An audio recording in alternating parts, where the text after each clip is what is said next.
Hai, Shalom, sahabat Pira semua. Selamat datang di program terbaru dari tim Katekesi Paroki Filipus Rasul, yaitu podcast Penny at Fide. Nah, kita akan bersama-sama belajar dan menggali siapa itu Santo Filipus Rasul dan juga bagaimana meneladan sikapnya sebagai murid Yesus.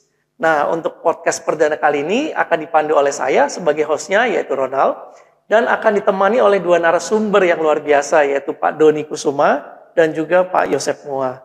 Nah, Pak Doni, singkat saja, kita akan langsung bertanya. Setiap kali umat datang ke gereja Filipus Rasul akan menemukan tagline yaitu dari Santo Filipus Rasul, yaitu tentang tagline Veni et Vide.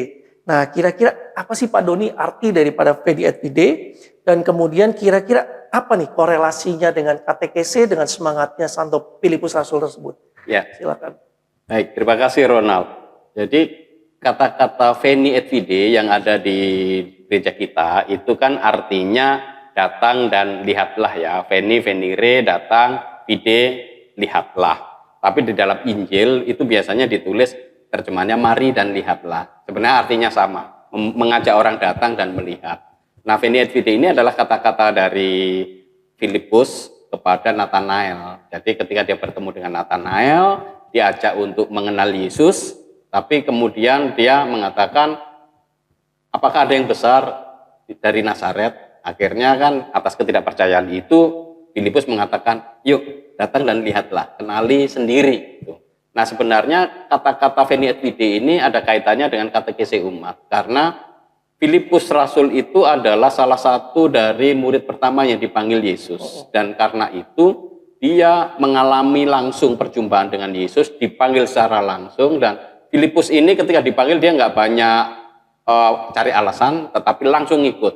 Ikutlah aku, dan maka dia akan ikut terus. Karena itu dia sudah mengalami ya kegembiraan bersama dengan Yesus. Nah, kegembiraan dan pengalaman bersama Yesus inilah yang kemudian menjadi spirit dari Filipus. Maka ketika Nathanael itu diperkenalkan pada Yesus, dia tidak banyak memberikan penjelasan, tapi mengajak langsung untuk mengalaminya.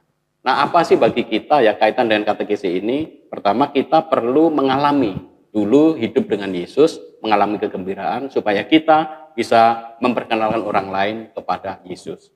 Mungkin itu.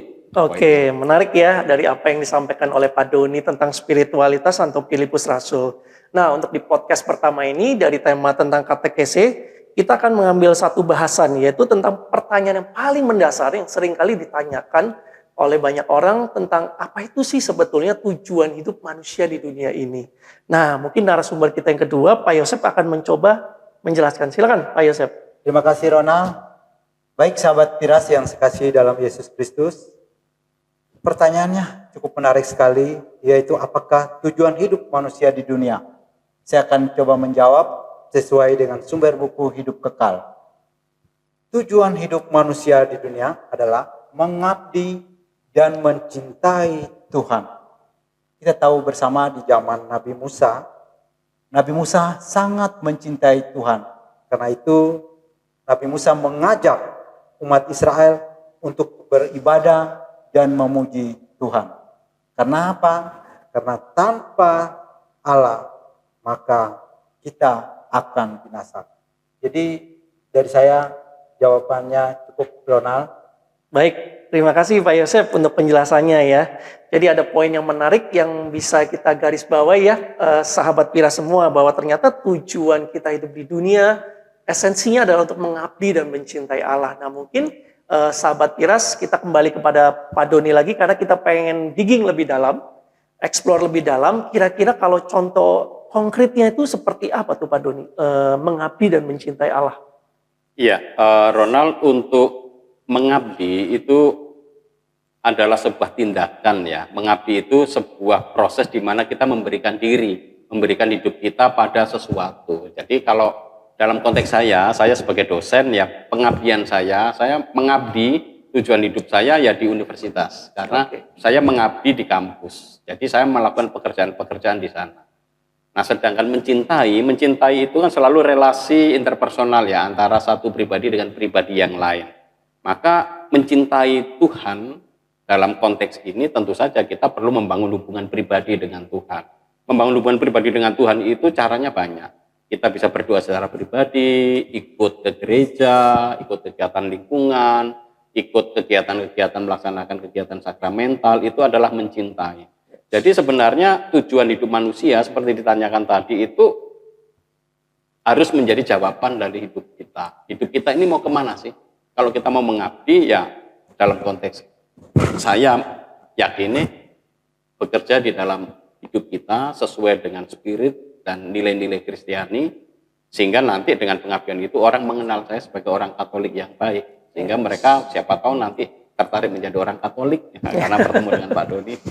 Gitu. Oke, baik. Terima kasih penjelasannya Pak Doni. Nah, mungkin kalau sahabat Piras boleh berbagi ya, menginformasikan ke sahabat Piras bahwa dari tim katekese akan memulai katekese umat yang perdana ini, kunjungannya adalah ke lingkungan Santo Sebastianus terlebih dahulu. Nah, mungkin sedikit lagi dari narasumber Pak Yosep boleh ceritakan siapa sih sebetulnya Santo Sebastianus itu supaya sahabat Piras kalian bisa mengenal. Silakan, Pak. Terima kasih Ronald, sahabat Piras yang dikasihi Kristus. Saya akan menceritakan sedikit terkait Santo Sebastianus. Santo Sebastianus itu adalah seorang martir yang hidup pada zaman Kaisar Diokletianus. Itu di abad ketiga sampai keempat. Sebastianus itu berasal dari Miliano, dari negara Italia. Nah, orang tuanya sangat mapan, jadi beliau terpanggil menjadi martir karena pada zaman itu ada kejayaan Kaisar Diokletianus itu memang seorang kaisar yang sangat ganas, yang menyuruh prajurit-prajuritnya untuk membunuh umat Kristen. Karena Sebastianus mengetahui hal itu, maka Sebastianus ingin bergabung menjadi prajurit Romawi pada saat itu. Karena kepintaran dalam bermain pedang, maka beliau diangkat menjadi seorang pemimpin dan pejabat. Ketika menjadi pemimpin dan pejabat, beliau menjadi gampang untuk keluar masuk di penjara. Dalam penjara itu, beliau bukan membunuh atau menyiksa orang Kristen, tapi beliau datang ke situ untuk menyelamatkan, menasihat, dan menghibur umat Kristen, sehingga umat Kristen dikuatkan. Ketika Kaisar mengetahui hal itu, maka timbul rencana jahat oleh Kaisar untuk membunuh si Sebastianus. Karena itu Sebastianus mendengar rencana Kaisar, maka dia datang ke istana, dia menegur dan menyampaikan di istana bahwa, hai Kaisar, bertobatlah dan jangan membunuh umat Kristiani. Karena itu maka semakin marahlah Kaisar. Akhirnya menyuruh prajurit-prajurit untuk memanah, sehingga Sebastianus mati di tangan prajurit dan jenazahnya dibuang di got. Jadi itulah Ronald sekilas gambaran tentang Sebastianus, seorang martir, sehingga dikenal sekarang Sebastianus menjadi Santo Sebastianus. Baik, terima kasih Pak Yosep untuk penjelasannya ya, dan juga terima kasih untuk Pak Doni untuk segala penjelasannya di episode perdana podcast Veni et Vide kita. Nah, kira-kira semoga sahabat Piras kalian yang mendengarkan boleh mendapat manfaat ya. Kiranya pengetahuannya semakin bertambah dan menumbuhkan kecintaan kita akan Tuhan kita Yesus Kristus. Terima kasih, sampai bertemu kembali di podcast kita episode yang selanjutnya. Salam Veni et Vide, datang dan lihatlah. Sampai jumpa. Sampai jumpa.